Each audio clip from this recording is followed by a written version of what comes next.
Hi, my name is Mike Hosker. I'm a product specialist with Akai Professional. Today I'm showing you the Akai MPD32. This is our MPC style controller. It has 16 velocity and pressure sensitive pads and 4 banks of those 16 pads too. So you get a total of 64 pads that are playable at any given time, and they're selectable by pushing the bank buttons here. We also have 8 sliders, 8 backlit switches, and 8 knobs with 3 banks for those controllers too, giving a total of 72 controllers at any one given time. There's also transport controls here for start, stopping, and starting your recording too, for depending on what software you're using. There's also a note repeat function, which is familiar to MPC users. This allows you to trigger multiple notes by holding your finger down on the pad. So I can go ahead and create a drum roll by turning on note repeat and hitting my snare drum. I can also increase the time division to a faster roll by holding down time division and choosing a different time division. In this case, 16th notes, to create a drum roll.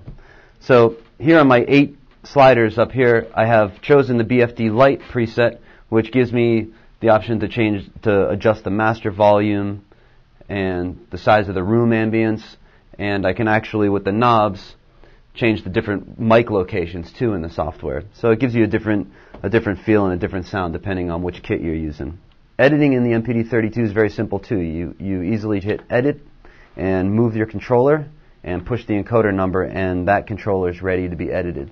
All the data values shown on the LCD screen up here, and the MIDI channel for that controller as well. In the global menu, I have my MIDI all notes off if I want to kill MIDI entirely.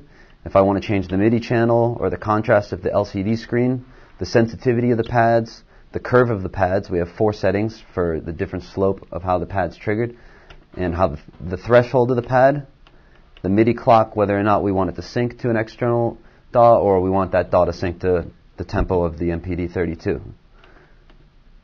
We can change the tap average too, so if we want the BPM to be calculated on 3 or more taps or 5 taps, we can do that as well. There's a full level function too, which is similar to MPC use as well. This will automatically set all the pads to default to play at their full level. So that's very softly without full level on. I go ahead and turn full level on, and it automatically brings the velocity of that pad to its max level.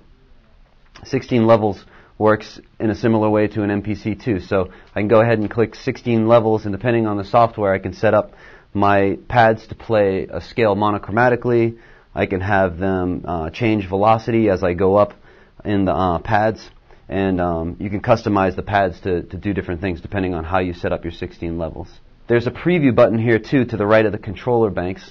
The preview button will allow us to change the value of a controller but not commit to it. So if you've set all your control values up to here and then you change your banks on your software, and the value of those controllers are now down here, by moving the controller, it's not going to snap the value all the way down. So you can press the preview button, move the controller, and it doesn't commit to it.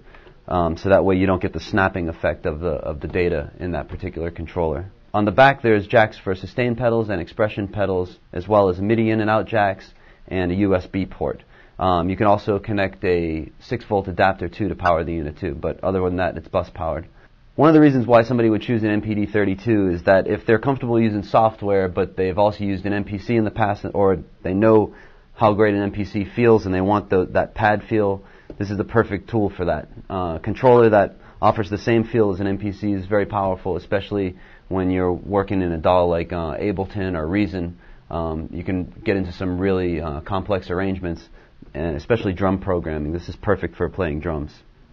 So really, dependent upon the power of your software application, this is going to just provide you with a control surface to free your hands up from having to use a mouse, give you some pads for that MPC feel, and be able to lay out your MIDI tracks and your audio tracks using these 16 velocity sensitive pads.